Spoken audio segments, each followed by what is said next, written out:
thankfully to some degree, because it was keeping me awake at night. And now it's officially football season, or is it hockey season, or is it basketball season?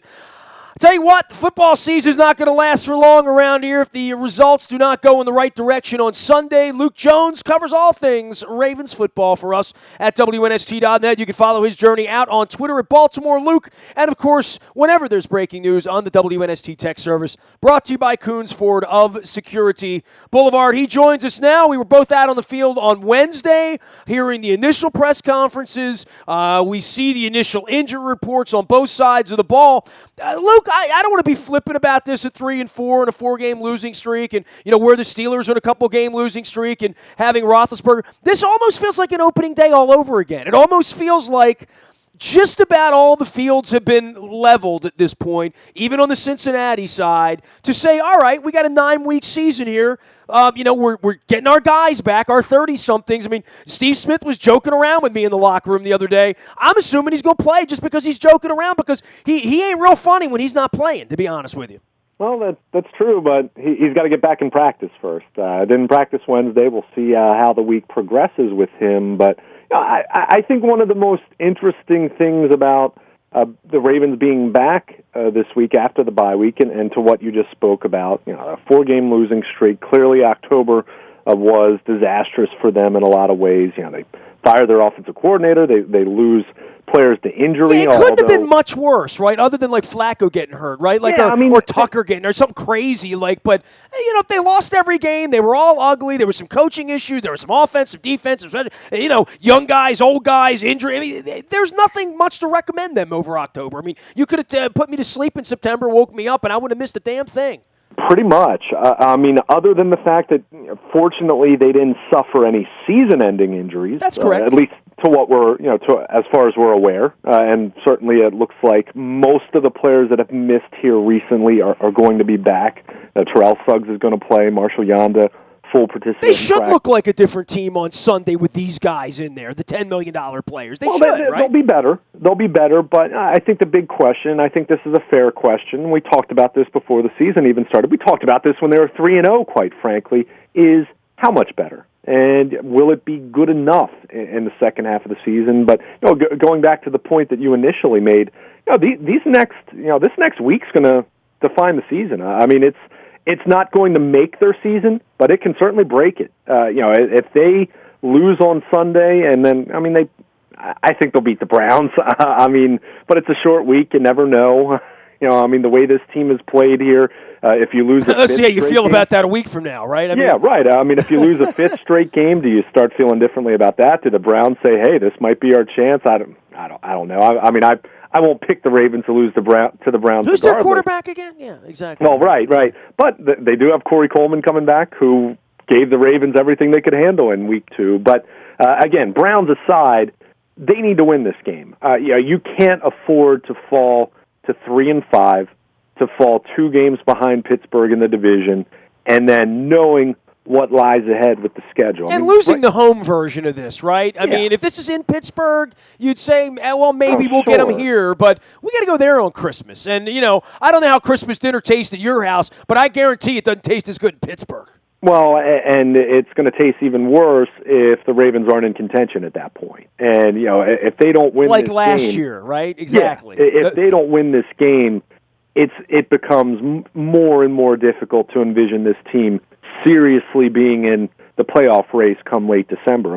You just look at the way the schedule sets up. The Ravens, this is not an easy schedule. The next month looks okay overall, and the fact that they do play 4 of their next 5 at home helps, but the one road game is going to Dallas, and then we've talked at length about what December looks like. So, this is a game you need to have, especially when they let both games against the Giants and the Jets get away. They let that Redskins They lost to the Redskins, dude. We're not talking about that here anymore. Yeah, well, but I'm just the fact that they started 3-4 as opposed to say 5-2, we kind of talked about that being the goal before the bye. This is one of the games that you absolutely you got to make some hay here. There's no doubt, and with it being a division game, it becomes all that more important. So I agree with you from the standpoint that it does have a feel a little bit of being a little bit of a fresh start, and certainly it helps that Pittsburgh and Cincinnati haven't run away by any means. The Bengals, technically, I guess a half game ahead or percentage points ahead because of the tie. But if Pittsburgh's in here 6-1, like they are sometimes at this point in the season, it feels like a walkover. I mean, the Ravens are favored in this game on Sunday. Yeah, they are, and a lot of it's going to have to do with Ben Roethlisberger. I think at this point it's looking more and more. I'm not maybe as convinced as Terrell Suggs, but all signs are pointing to him playing at this point. And you're starting to hear the reports swing a little bit from the point that Adam Schefter early Sunday morning tweeted out that it was looking like Roethlisberger was still a couple weeks away. Everything you've heard since then has trended in the direction of him playing. So I'm working under the assumption that he's going to play, but the big question is going to be how effective is he? And I think the other big question here hasn't been talked about a lot and probably won't be talked about a lot until Sunday's game is what can the Ravens do offensively with a healthy offensive line, if Steve Smith's going to be back on the field, what can they do against this Pittsburgh defense that, quite frankly, has not been very good? They've really struggled to get after the quarterback, which is something that I think a lot of people kind of looked at this team and saw all the offensive firepower, but you thought, okay, well, what about the pass rush? You have James Harrison and some other guys at the end of their career, and then some other guys that you quite frankly they're waiting for to pop. And the secondary's always been suspect there. I mean, the last 5 years, it's always been the pass rush has made the secondary look better, quite frankly. Yeah, or they haven't had enough pass rush, and then the secondary is absolutely exposed. But the interesting thing is, even their run defense. Typically Pittsburgh's defense over the last 5-6 years has been similar to the Ravens from a standpoint of they've both struggled more against the pass. The secondary has been more of the Achilles heel for both of these defenses. But Pittsburgh's really struggled against the run. I mean, they're middle of the pack, giving up 106, 107 yards per game on the ground. So, you wonder how much. The Ravens should be able to, especially playing at home. There's no excuse not to be able to score some points and play well offensively against this defense. But the big question is, will it be enough compared to what Ben Roethlisberger and that Pittsburgh offense is capable of doing if he's close to being healthy enough? If this is a 75% Roethlisberger, and I'm not expecting him to be 100%. I mean, guy just had knee surgery 2.5 weeks ago. But if he's closer to being himself, then, clearly there's plenty of reason for concern. But, if this is a lesser version of him, then, to me, there should be no excuse whatsoever for the Ravens not to come away with a win, especially playing at home, knowing where they stand right now, and knowing the urgency. I mean, Jimmy Smith said it best. He was he kind of was asked about the fact that, hey, you got a chance to play to tie for the division and everything, and he said, look, we're excited, don't get me wrong. We're preparing, and we're ready to go out and play our best and get a win, but this isn't ideal. We understand what happened in October, that we lost 4 straight games. We understand we're really fortunate to be a game out, despite being 3-4. So, I think the players, they get this. It's just a matter of now, can they make it matter? It's one thing to have urgency. It's another thing to go out there and get a win, and that's where this team stands because the Browns on next Thursday night, fine, but after that, it's not going to get any easier. And if you can't take care of business over this next week, then you start to ask yourself, how many more wins are really on that schedule that you feel really good about if you can't take care of your business at home? It is a Ravens-Steelers week, very scary and spooky indeed on the back end of Halloween, and we used to call it Steelers Suck Week around here. We'll still call it that week. We certainly hope they suck on Sunday. And, back to the Ravens and the injuries and the team we've seen the last month on the field and the team that Ozzie and John would prefer to put on the football field that maybe we saw in weeks 1 and 2. Let's go backwards on this, right? Stanley and Mosley. I saw Mosley. He's going to run around. He's going to play, right? I mean, there's very little doubt about that, right? Well, the biggest thing is, does he have a setback? That's the big question. It's a hamstring. Other injuries that he come back from a shoulder or things of that nature. Typically in practice, you might re-injure it in a game, but typically in practice you're not going to have a setback. But a hamstring you easily can. But I talked to him. He said he felt pretty good on Wednesday. The plan all along for him was to rest until after the bye, which I'd kind of gotten the sense he wasn't someone I was really expecting to play before this game anyway. But it's a matter of how does he respond. Stanley has practiced fully since before the bye, so if he doesn't play this week, then the questions are out to be asked, like what exactly is he dealing with? They've been very vague. That's not atypical of the Ravens. We understand that, but he should play. Yanda's practicing fully. He should play. Wagner's back, yes. Wagner played, but he was more a guy that probably the bye just did him some good to rest up. I mean, he wasn't on the injury report in week 7, but he should be good to go. Suggs, Suggs and Yanda, the question not going to be that do they play. The question is going to be how close to 100%, how effective are they going to be given their respective ailments. Yanda's wearing a harness on his left shoulder. I mean, it's clear. We don't know that for sure, but it's clear this guy, this wasn't just a shoulder stinger that he suffered. We know what kind of pedigree he has. Probably something torn in that shoulder that probably he's going to have to get operated on after the year. I'm not even saying I've heard that. I just think that's common sense at this point, knowing what kind of toughness that he has playing through pain. So, you have those guys. Mosley, Dumerville not expecting to play this week. He's the guy that still feels furthest away. Steve Smith, I think, plays, but again, he's got to get some practice time. I mean, he's missed enough time now where you would think he's not just going to be able to show up on Sunday and play. He's got to at least get a day or two in. Yeah, timing's going to be part of it, right? Sure. Exactly. He's got to get a little bit of field time in, even if he's just limited participant. So, but beyond that, with Arius Webb back from the hamstring, it was a full go on Wednesday. Tavon Young, remember, had the concussion, but he's full go. Looks like he's been cleared. So really the big questions right now, like I said, I don't expect to see Dumerville. Steve Smith's still a question. Crockett Gilmore showed up on the injury report, which was a surprise because he practiced even last week during the bye without any apparent limitations. So, that's something that, not really a huge factor in the passing game, but that's a big factor from a blocking standpoint. We've been talking about this offensive line. He's their best blocking tight end that they have right now. So, that's a challenge there. But, it's clear this team isn't necessarily going to be full strength, but is going to be a lot closer to full strength than they've been since the first couple weeks of the season. I expect them to be better. You can't be any worse than they were 0-4, other than, I guess, if they had been blown out in each of those games, if you care about style points and the eyeball test more and more. But, the big question, how good will they be? Because, I think we all agreed, even when they were 3-0, we all said what? They needed to play better because we acknowledge that they were playing the Browns, who are god-awful, and they were playing the Jaguars, who have proven to be god-awful.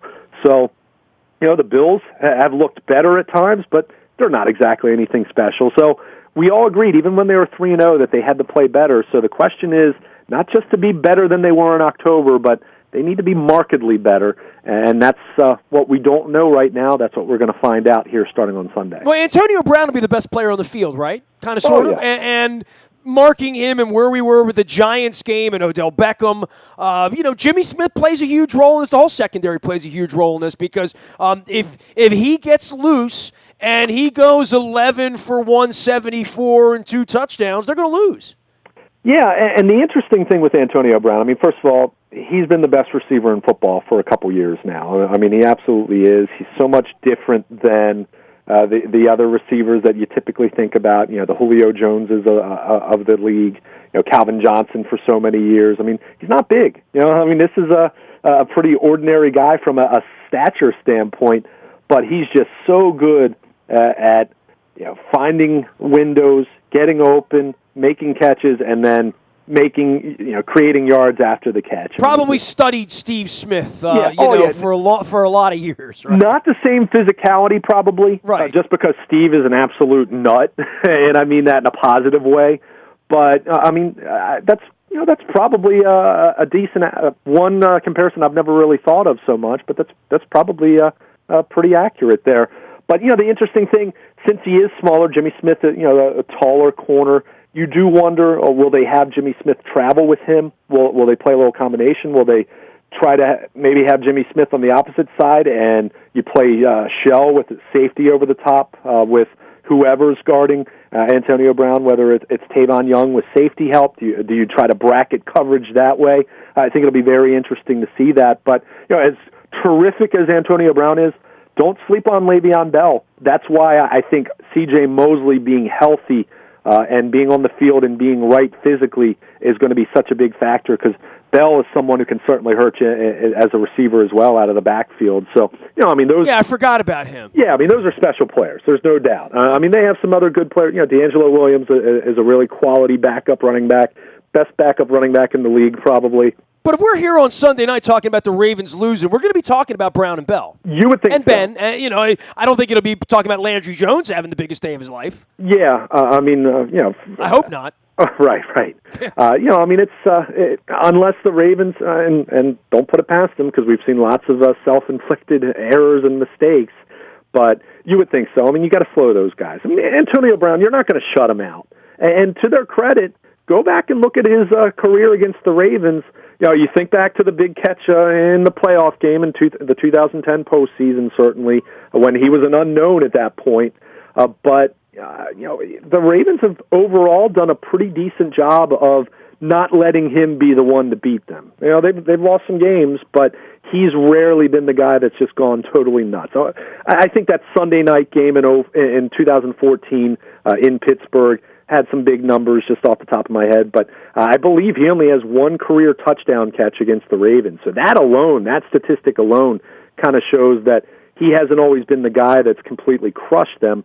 So you got to contain him. You can't let other guys beat you in the process, but in the same way, you have to challenge Pittsburgh to let other guys try to beat you. You can't just let him have free reign down the field, or it's going to be a long, long afternoon. And to their credit, as much as the secondary's had its issues over the last several years, they've generally done a pretty respectable job against Brown. This is a week where I like decent weather and I like Justin Tucker on my side of the fence.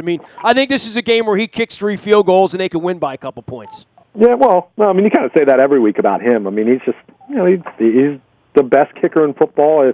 At least the best 2 or 3, but he's been a top 2 or 3 kicker since he's entered this league. There's no doubt about it. He's been terrific. Hasn't missed. The Ravens are lucky to have him, and we've seen over the last 2 years, even though it hasn't translated to wins as much as they'd like by any means, but he's been a guy that's largely kept them in a lot of these games. So, the Ravens certainly have the advantage in that department. I'd certainly take Justin Tucker over Chris Boswell, who's had his issues. But certainly in this one, with this Pittsburgh offense, assuming Roethlisberger's playing, at some point, you can't just be leaning on Justin Tucker field goals. You got to score some touchdowns. No doubt. I love Justin Tucker. He's terrific. He's well worth the money. But at some point, you got to start putting some in the end zone, or you're going to continue to lose these games. They might be close, but you're not going to get over the hump. And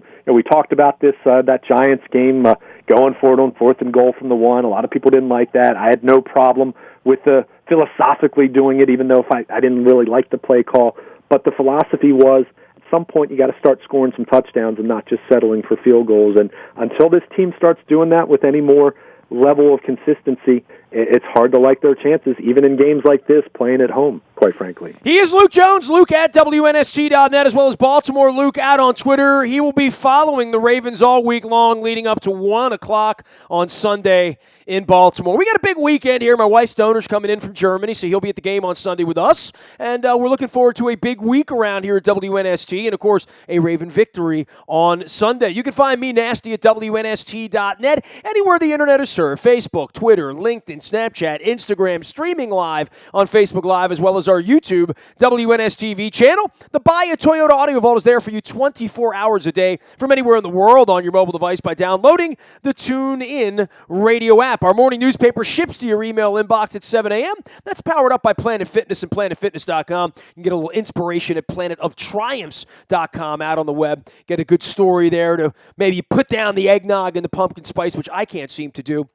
and get ready for the holidays. Last but never least, when there is breaking news and the Orioles are going to hire a pitching coach and we're going to have Raven injury reports right on up till game time, you'll want to be on the WNST text service. It is our best service. You can sign up at WNST.net. It's all brought to you by Coons Ford of Security Boulevard. Dennis is here on Thursday driving you home from 3 until 5 with the SSV on WNST. And don't forget, every Monday night we are at Buffalo Wild Wings in Owings Mills for our best seat in the house competition. Monday Night Football, we got a limo ride, a fully loaded transportation, as well as a $100 gift card there for you. We also have the Blazing Wing Eating Challenge at halftime. That's always a lot of fun. We give a $25 gift card away for that every Monday night. It's at Buffalo Wild Wings in Owings Mills. We're going to be doing some shows here in the coming weeks at Adams Jeep at Greenmount Station, as well as at Buffalo Wild Wings in Bel Air, and some swabbings for the Bone Marrow Registry. I'll be getting some more details on that later on in the week. I am Nestor. This is WNST.net, AM 1570, and WNST Towson, Baltimore, and we never stop talking Baltimore sports.